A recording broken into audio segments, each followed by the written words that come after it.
घरपट्टी रद्द कोण म्हणताय देत नाही, कोण म्हणताय देत नाही.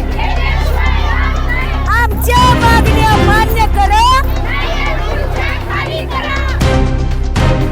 नमस्कार, तरुण भारतमध्ये आपले स्वागत आहे. आज तरुण भारत कार्यालयामध्ये एक सांगलीचे ज्येष्ठ नागरिक आलेत.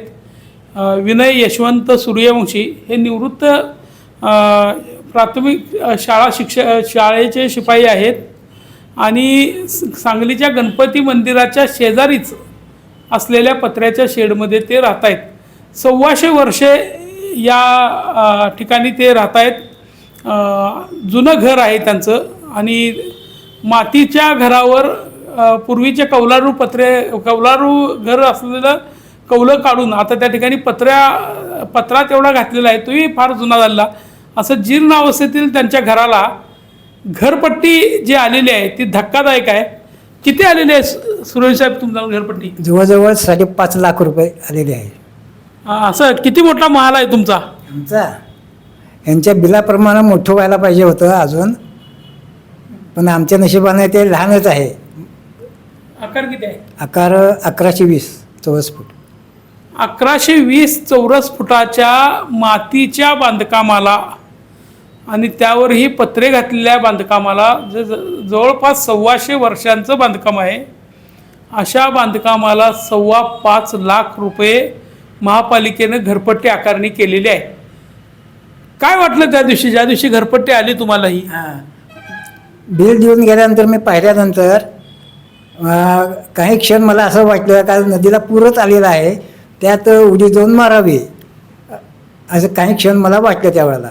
पण मनावर ताबा ठेवून मी ते थांबलो. परत केलं होतं का महापालिकेमध्ये तक्रार? हो, तक्रार केलेली आहे. बाराणसीमध्ये अर्ज पण दिलेला आहे. पोच पण आपल्याकडे आहे. काय म्हणाले?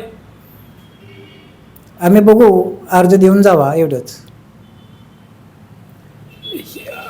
महापालिकेची जी घरपट्टीची पावती किंवा घरपट्टीची मागणी अर्ज आलेला आहे त्यावर कुठेही त्याचं जे यापूर्वी त्यांनी पाहणी केली होती किंवा रेखांकन केलेलं आहे याचे काही नामोनिशाण दिसत नाही.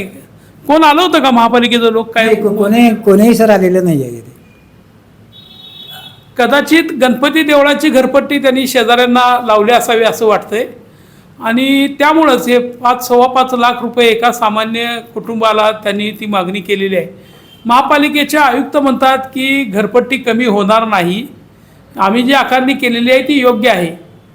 जर ती योग्य असेल तर आज सांगलीमध्ये इतका मोठा मोर्चा निघाला, लोक स्वयंस्फूर्तीनं रस्त्यावर आले, महिला ज्या गांभीर्यानं प्रश्न मांडत होत्या आणि आमची घरपट्टी आम्ही भरणार नाही असं म्हणत होत्या. लोकांचा हा जर आक्रोश लक्षात घेतला, 5 लाख रुपयांची आकारणी ही डोळे झाकून केलेली आहे का? महापालिका आयुक्तांनी याचं उत्तर दिलं पाहिजे. महापालिकेमध्ये सत्तारूढ गटानं, महापौरांनी, स्थायी समिती सभापतींनी आमचा फक्त याला विरोध आहे आणि घरपट्टी योग्य आकारली पाहिजे अशा भूमिका घेण्यापेक्षा लोकांचे हे जे प्रश्न आहेत, मगाशी एक महिला म्हणत होते की माझी 3,000ची घरपट्टी 8,000 आली, आम्हाला खायला पैसे नाहीत आणि आम्ही 8,000 रुपये भरायचे कुठले? यांना तर 5 लाख रुपये घरपट्टी आलेली आहे. कुठून भरणार आहात? समजा उद्या महापालिकेने म्हटलं आमची आकारणी बरोबरच आहे तर काय कराल? 5 लाख रुपये हा मोठाच प्रश्न आहे बिल भागवायचा. बिल आम्ही भागवणारच नाही, नाहीतर जे शेवटी होईल ते नगरपालिकेसमोरच होईल. जे आत्ता जी घरपट्टी आलेली आहे ते माझ्या दृष्टीनं भयानकच आहे आणि सांगलीकरांनी अशी विनंती आहे की त्यांनी घरपट्टी भरू नये. मी भरणार नाही. आणि मी साधा एक शिपाई आहे. निवृत्तीनंतर जे माझे पैसे आले होते ते सर्वच खरेदीला गेलेले आहेत. पुढे आता जीवन जगायचं कसं हा मोठा एक प्रश्न निर्माण झालेला आहे आणि त्यात त्यांची घरपट्टी बघून एखाद्याला हार्ट अटॅक येईल असं मला काही क्षण वाटलं होतं. नदीला पूर आलेला आहे, त्यात जाऊन उडी मारावी असं वाटलं होतं. हे आपल्या सांगलीच्या दृष्टीनं जे आत्ता कोण कारभार पाहत असतील ते अतिशय आपल्या सांगण्याच्या दृष्टीनं खेदजनक आहे. मला एक सांगा, तुम्ही महापालिकेत घेऊन गेला होता तक्रार लोकांची, हां तुमची तक्रार घेऊन गेला हां तेव्हा कशी वागणूक कशी होती लोकांची, काय हे झालं होतं? अतिशय सर्वसामान्य अशी होती. कुणाच्या चेहऱ्यावर हावभाव नाही, काय नाही, नेहमीसारखं वातावरण तिथलं होतं. कुणालाही दुःख वाटलेलं नाही. एवढे 5-5.5 लाख रुपये बिल बघून कुणाच्याही चेहऱ्यावर हे नाही, हावभाव नाहीत, काय नाही. म्हणजे आपण काही चूक केली असं सुद्धा त्यांना वाटलं नाही, नाही? काही वाटलेलं नाही आहे त्यांना. मग तुम्ही त्यांना बोलल्यानंतर सुद्धा ते काय चुकीचं नाही, झालंय काय- आणि दुरुस्त करून देतो? हां, नुसतं दुरुस्त करून आम्ही बघतो, दुरुस्त करून देतो, एवढंच फक्त. मग त्यांनी काय कागद घेतला, ते काय दुरुस्त केलं का तुम्हालाच काय सांगितलं? काय नाही, नुसतं फक्त आम्ही बार्निशीमध्ये उशी दिली आणि बाहेर जावा म्हणून सांगितलं, आम्ही बघून ठेवतो, एवढं फक्त त्यांनी सांगितलं. ते बोललेच नाही? काही बोललेलं नाही आहे.